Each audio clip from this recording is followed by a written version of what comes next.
টাকা পুলিশ। না, না, না, না। একটু সাইডে চাপে দেন, ও পুলিশ বলছে যে 2 বলি টাকা। নাই। আপনি পুলিশকে বলছেন। আমি কেন বলবো ভাই? আমি ওনারা বলতেছি বারবার চলে যাইতে বলে আমি 2 মিনিট থাকবো তারপরে যাবো আমার সাথে অলরেডি অ্যারেস্টেড পুলিশ কই না, আমি তো বলি না আমার কেন ডিসি স্যার বলছে একে অ্যারেস্ট করেন এবং জুডিশিয়ারি কাছে এই আপনারা আমি তাকে সামারি ট্রায়াল করে দিচ্ছি কারণ আমি তো বলে কোনো অন্যায় প্রচন্ড করিনি। পরিমাণে বাধা দিচ্ছে না না বাধাও দেয়নি, আমি বাধা দিইনি। আপনি ধাক্কা দিয়ে ফেলে দিয়ে না না না ধাক্কাও দেয়নি। পুলিশকে আপনি ফেলতে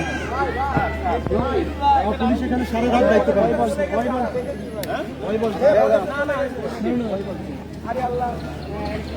আপনারা দেখতে পাচ্ছেন জেলা রিটার্নিং কর্মকর্তার নির্দেশে একজন